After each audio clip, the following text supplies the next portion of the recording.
Qu'est-ce que l'hypothyroïdie? L'hypothyroïdie est une maladie qui survient lorsque la glande thyroïde ne produit pas suffisamment d'hormones thyroïdiennes. La thyroïde et les hormones qu'elle produit jouent un rôle important dans la santé globale car elles ont un effet sur presque toutes les fonctions de l'organisme, y compris le métabolisme, c'est-à-dire la vitesse à laquelle le corps brûle de l'énergie. Lorsque le corps ne produit pas suffisamment d'hormones thyroïdiennes, plusieurs fonctions de l'organisme peuvent s'effectuer plus lentement. Les symptômes d'hypothyroïdie peuvent être difficiles à repérer et varier considérablement d'une personne à l'autre. Les symptômes les plus fréquents de l'hypothyroïdie sont la fatigue, la sensation d'avoir froid, la constipation, la dépression, les troubles de la concentration, la modification des saignements menstruels ainsi que le gain de poids. Ces symptômes peuvent parfois apparaître lentement, ce qui peut rendre les symptômes moins évidents. Beaucoup de ces symptômes peuvent avoir d'autres causes. Une autre raison pour laquelle l'hypothyroïdie peut échapper au diagnostic si on ne fait pas d'examen.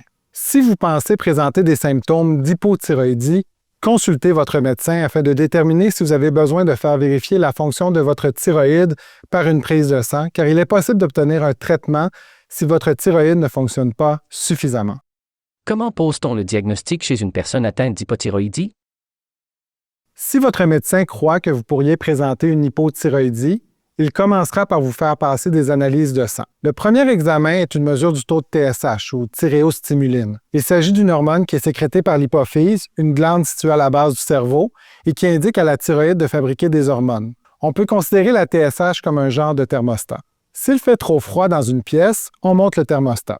De même, si la glande thyroïde ne produit pas suffisamment d'hormones thyroïdiennes, le taux de TSH augmente afin d'inciter la thyroïde à en fabriquer davantage. Si les résultats d'analyse montrent que votre taux de TSH est élevé, l'hormone thyroïdienne T4, sous sa forme libre, sera mesurée. Il est important de ne pas prendre de biotine dans les 48 heures avant la prise de sang, car la prise de biotine peut fausser la mesure de la TSH et de la T4 libre. Dans de rares cas, l'incapacité de l'hypophyse à fabriquer de la TSH peut entraîner une hypothyroïdie.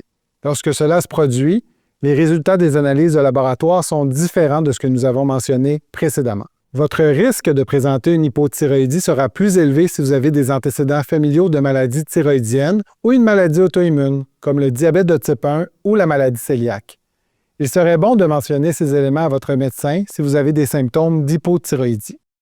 En quoi consiste le traitement chez une personne atteinte d'hypothyroïdie? Heureusement, une fois que le diagnostic d'hypothyroïdie est formellement établi, il est possible d'obtenir un traitement efficace. Le traitement de l'hypothyroïdie est généralement la lévothyroxine, une hormone thyroïdienne bioidentique de la T4. Il s'agit d'un médicament qui se prend par la bouche à distance des repas une fois par jour. La lévothyroxine fait augmenter les taux d'hormones thyroïdiennes afin qu'elles atteignent des valeurs normales. Après une semaine ou deux, la plupart des gens commencent à se sentir mieux. La dose nécessaire varie d'une personne à l'autre. C'est pourquoi il existe une vaste gamme de teneurs afin de répondre aux besoins de chacun. Votre médecin pourrait d'abord vous prescrire une faible dose, puis il procédera à des ajustements graduels en fonction des résultats des analyses de laboratoire qui sont habituellement réalisées à chaque 6 semaines, jusqu'à ce que votre taux de TSH, le thermostat, atteigne une valeur normale et que vous vous sentiez mieux. Par la suite, votre médecin mesurera régulièrement votre taux de TSH afin de s'assurer que la dose de lévothyroxine qui vous est administrée vous convient toujours. Il faut savoir que les besoins en lévothyroxine peuvent changer au fil du temps, particulièrement à la suite d'un gain ou d'une perte de poids. La plupart des personnes atteintes d'hypothyroïdie recevront un traitement toute leur vie. Que disent les associations de médecins au sujet de la constance dans le traitement de l'hypothyroïdie? Il est important de faire preuve de constance en ce qui concerne votre traitement par la lévothyroxine afin que les taux d'hormones thyroïdiennes dans votre corps demeurent stables. Vous devez prendre votre dose une fois par jour à la même heure chaque jour.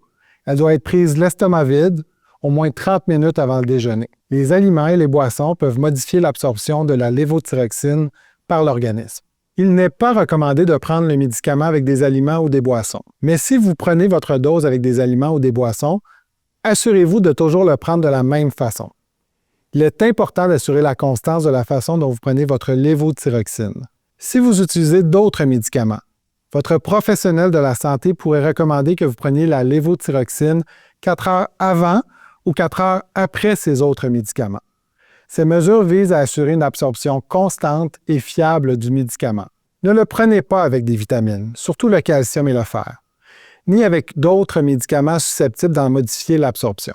3 des associations de médecins les plus respectées pour ce qui est des maladies de la thyroïde, l'American Association of Clinical Endocrinologists, l'Endocrine Society et l'American Thyroid Association, s'entendent sur le fait que les patients devraient prendre constamment la même préparation de lévothyroxine ou le même produit. Selon ces associations, il peut y avoir des différences entre les produits offerts qui peuvent avoir une incidence sur la dose précise de lévothyroxine que vous prenez.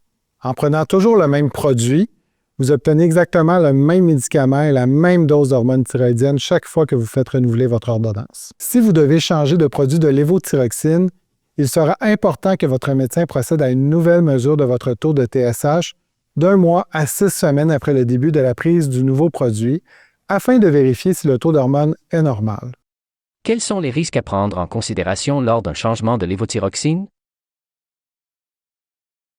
Un changement de produit peut parfois donner lieu à une augmentation ou à une diminution des taux d'hormones thyroïdiennes dans l'organisme. Nous avons déjà mentionné les symptômes liés à de faibles taux d'hormones thyroïdiennes.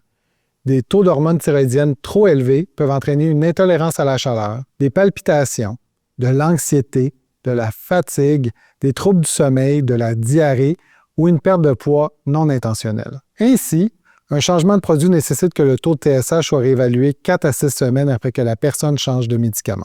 Il peut arriver que le pharmacien remplace une marque de lévothyroxine par une autre. Il est aussi possible que vous ou votre médecin n'en soyez pas informé. En résumé, la lévothyroxine est un médicament utilisé dans le traitement de l'hypothyroïdie. Il est important de prendre de façon constante le traitement que votre médecin vous a prescrit et de faire le suivi approprié de votre TSH afin de vivre sans les symptômes de l'hypothyroïdie. Si votre pharmacien change le fabricant de lévothyroxine que vous recevez, il est important de faire un suivi de votre TSH de la même façon que si votre dose de lévothyroxine avait été changée.